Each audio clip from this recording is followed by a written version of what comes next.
ಬದುಕಿಗೆ ದಾರಿಯಾದ ಗೃಹಲಕ್ಷ್ಮಿ ಗ್ಯಾರಂಟಿ ಯೋಜನೆ. ಗ್ಯಾರಂಟಿಯ ಗೃಹಲಕ್ಷ್ಮಿ ಹಣದಲ್ಲೇ ಕಿರಾಣಿ ಅಂಗಡಿಯನ್ನ ಆರಂಭಿಸಿದ್ದಾಳೆ ಮಹಿಳೆ. ಮಾದರಿಯಾದಂಥ ಯಾದಗಿರಿ ತಾಲೂಕು ಹತ್ತಿಕುಣಿ ಗ್ರಾಮದ ಮಹಿಳೆ ಗೃಹಲಕ್ಷ್ಮಿ ಹಣವನ್ನ ಸದ್ಬಳಕೆ ಮಾಡಿಕೊಂಡಿದ್ದಾರೆ ಮುಮ್ತಾಜ್ ಬೇಗಂ. ಗೃಹಲಕ್ಷ್ಮಿ ಹಣದಿಂದ ಒಬ್ಬೊಬ್ರು ಒಂದೊಂದು ರೀತಿಯಾಗಿ ಉಪಯೋಗ ಪಡ್ಕೊಳ್ತಾ ಇದ್ದಾರೆ. ಕೆಲವರು ಚಿನ್ನ ಮಾಡಿಸ್ತಾರೆ, ಇನ್ನು ಕೆಲವರು ರೆಫ್ರಿಜರೇಟರ್ ತೆಗೆದುಕೊಳ್ತಾರೆ, ಇನ್ನು ಕೆಲವರು ಮಗಂಗೆ ಬೈಕ್ ಕೊಡಿಸ್ತಾರೆ. ಇಲ್ಲೋರ್ವ ಮಹಿಳೆ ಮುಮ್ತಾಜ್ ಬೇಗಂ ಅನ್ನುವಂಥವ್ರು ಗೃಹಲಕ್ಷ್ಮಿ ಹಣವನ್ನ ಕೂಡಿಟ್ಟು ಒಂದು ಅಂಗಡಿ ಓಪನ್ ಮಾಡಿದ್ದಾರೆ.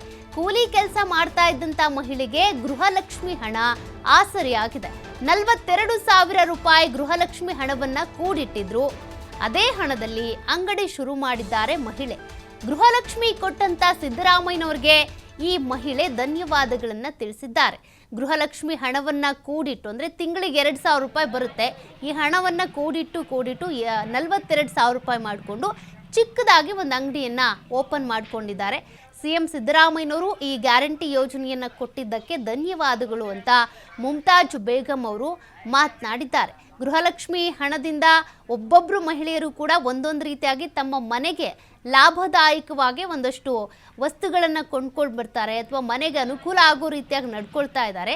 ಅದೇ ರೀತಿ ಮುಮ್ತಾಜ್ ಬೇಗಂ ಅವರು ಕೂಡ ಕೂಲಿ ಕೆಲಸ ಮಾಡ್ಕೊಂಡಿದ್ರಂತೆ. ಆದ್ರೀಗ ಅವರೇ ಸ್ವತಃ ಒಂದು ಸ್ವಂತ ಅಂಗಡಿಯನ್ನ ಓಪನ್ ಮಾಡ್ಕೊಂಡಿದ್ದಾರೆ.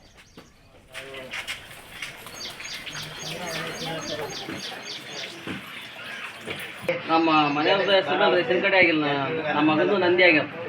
2 ಸ್ವಲ್ಪ ವಂಚಿತರಾಗಿದ್ದೀವಿ ನಾವು. ಈಟಾದ್ರೂ ಏಟು ಆಸೆ ಆಯ್ತು.